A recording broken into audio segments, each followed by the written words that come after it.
இப்போ வீட்டுக்குள்ளே ஏன் பிரச்சனை வருது, வீட்டுக்குள்ளே ஏன் நிம்மதி பறி போகிறது என்று அதையும் அல்லாஹ் சொல்கிறான்.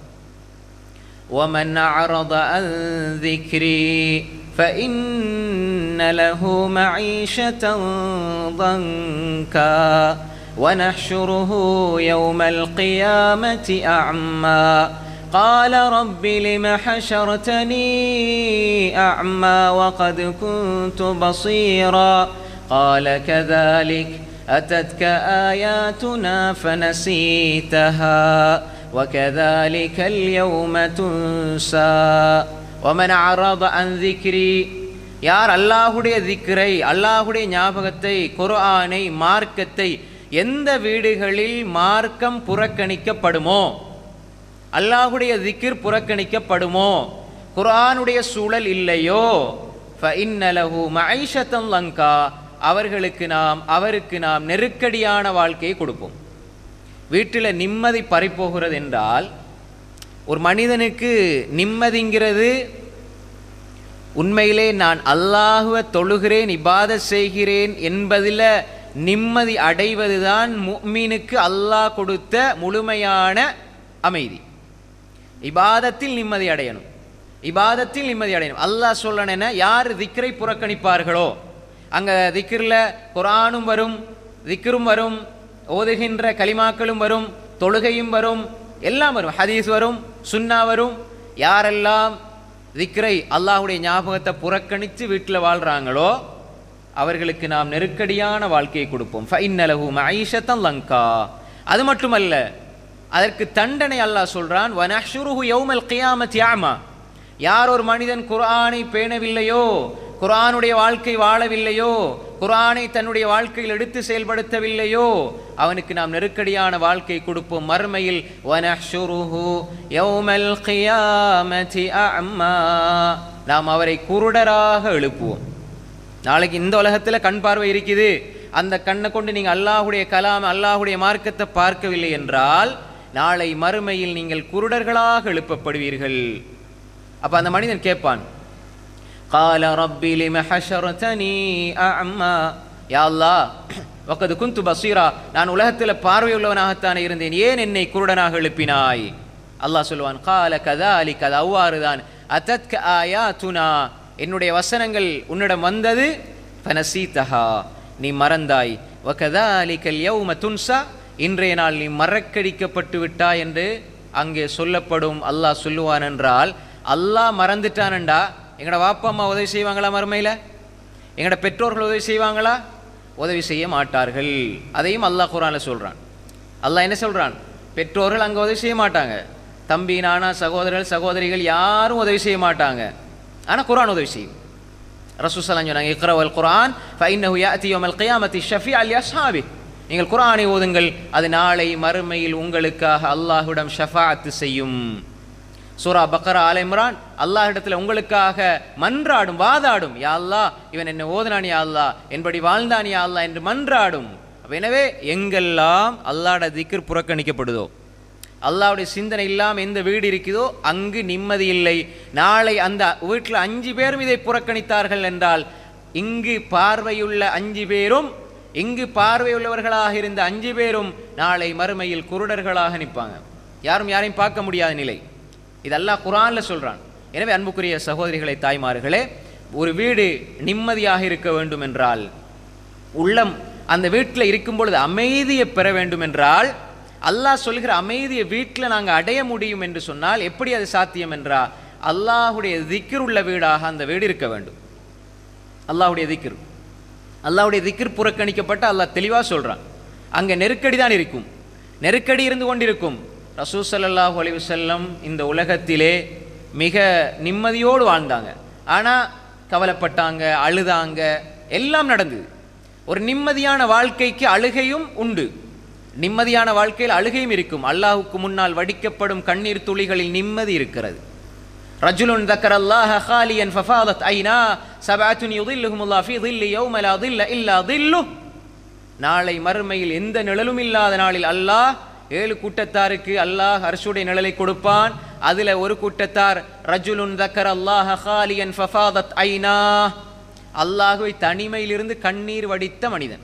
தனிமையில் அல்லாஹ்வை திக்ர் செஞ்சு கண்ணீர் வடித்த மனிதன். அப்ப அல்லாஹுக்கு முன்னால கண்ணீர் வடித்தால் அல்லாஹுடைய அந்த அரசின் நிழல் கிடைக்கும் என்றால் அந்த கண்ணீர் துளிக்கு பெருமதி இருக்கிறது, அந்த கண்ணீர் துளியில் நிம்மதி இருக்கிறது. நீங்கள் தௌபா செய்கிற பொழுது உங்கள் கையிலே விழுகிற ஒரு சொட்டு கண்ணீர் துளியிலே நிம்மதி இருக்கிறது. தாய் தகப்பனுக்காக அவர்களுடைய பாசத்தினால் நீங்கள் வடிக்கிற கண்ணீர் துளியில் நிம்மதி இருக்கிறது. பிள்ளை நல்ல பிள்ளையாக வர வேண்டும் என்பதற்காக அல்லாஹுக்கு முன்னால் நீங்கள் வடிக்கிற கண்ணீர் துளியில் நிம்மதி இருக்கிறது. பாவம் செய்கிறானே என்று உங்கள் சகோதரனை உங்கள் பிள்ளையை பார்த்து மனமுருகி நீங்கள் கண்ணீர் வடிப்பதில் நிம்மதி இருக்கிறது. உங்கள் ரப்புக்கு முன்னால் சிறு குழந்தையை போன்று கெஞ்சி கெஞ்சி மன்றாடி பிரார்த்திப்பதில், கவலையை வெளிப்படுத்துவதில் நிம்மதி இருக்கிறது. சிரிப்பதில் மட்டுமல்ல நிம்மதி. நீங்கள் மகிழ்ச்சியை வெளிப்படுத்துகிற பொழுதுமல்ல நிம்மதி. மகிழ்ச்சியை நீங்கள் வெளிப்படுத்துகிற மட்டும் அல்ல நிம்மதி, எல்லா நிலைகளிலும் நிம்மதி இருக்கிறது. அன்புக்குரிய சகோதரர்களே, ஒரு கட்டத்தில் உங்களை பெற்ற தாயும் தந்தையும் சகோதரர்களும் புரிந்து கொள்ளாமல் உங்களை ஒதுக்குகிற பொழுது, வார்த்தைகளால் வதைப்படுத்துகிற பொழுது, சொந்த பந்தங்களால் நீங்கள் விமர்சிக்கப்படுகிற பொழுது, எனக்கு யாருமே இல்லை என்று நீங்கள் உணர்கிற வேளையில், நீங்கள் சிரமப்படுகிற வேளையில், நீங்கள் அல்லாஹ்விடம் போய் அல்லாஹ்விடம் மன்றாடுகிறீர்களே, அந்த மன்றாட்டம் கவலையோடு துன்பத்தோடு மனதினுடைய காயத்தோடு, யா அல்லாஹ் நீ எனக்கு போதுமானவன் என்று நீங்கள் கெஞ்சுவதில் நிம்மதி இருக்கிறது.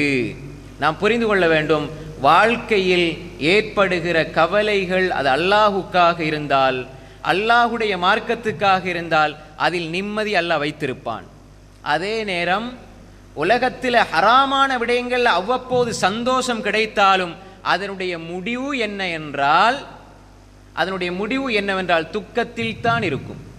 ஒரு மனிதன் செய்கிற தப்புக்கள் தவறுகள் எல்லாமே வீட்டுக்குள்ள நடைபெறுமாக இருந்தால் அதனுடைய முடிவு வீட்டினுடைய நிம்மதி பறிக்கப்படும். அன்புக்குரிய சகோதரிகளே, தாய்மார்களே, அப்ப சந்தோஷம் மகிழ்ச்சி என்பது அது எப்பயும் வரும், எப்படி வரும், எல்லா நிலையும் வரும். நிம்மதி என்பது தொடர்ந்தேர்ச்சியாக உள்ளத்தில், முஃமினுடைய உள்ளத்தில் ஒட்டி போயிருக்கும். அவருக்கு ஏற்படுகிற கவலையோ மகிழ்ச்சியோ அதை உடைக்காது.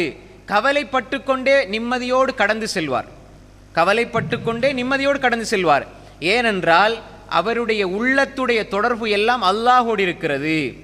என்னை என் தாயை விட அதிகமாக நேசிக்கிற என் ரப்பு என்னை கலங்கப்படுத்த மாட்டான், என்னை இழிவுபடுத்த மாட்டான்.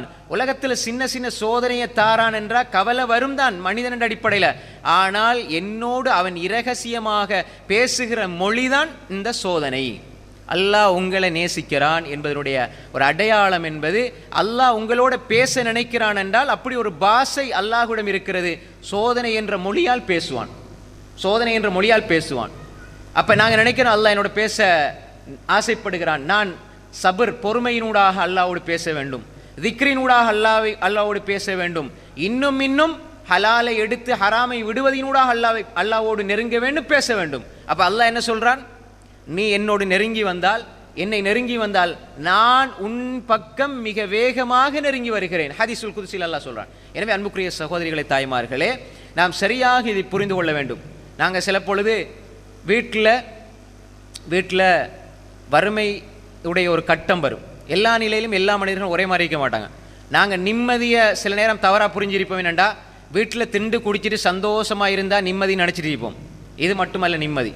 உண்மையிலேயே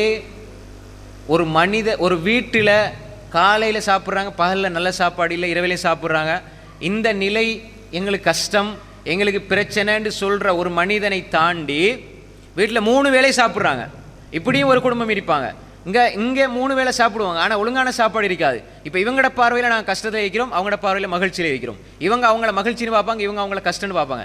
மார்க்க ரீதியாக பார்ப்பதாக இருந்தால் எந்த வீட்டுக்குள் தொழுகை இல்லையோ, அல்லாஹுடைய திக்ர் இல்லையோ, அல்லாஹுடைய சிந்தனை இல்லையோ, அல்லாஹுக்கு கட்டுப்படுகிற தன்மை இல்லையோ, எந்த வீட்டுக்குள்ள பாவம் நடைபெறுதோ அந்த வீடு தான் வறுமையில் இருக்கிறது, அந்த வீடு தான் கஷ்டத்தில் இருக்கிறது, அந்த வீடு தான் துக்கத்தில் இருக்கிறது, துயரத்தில் இருக்கிறது.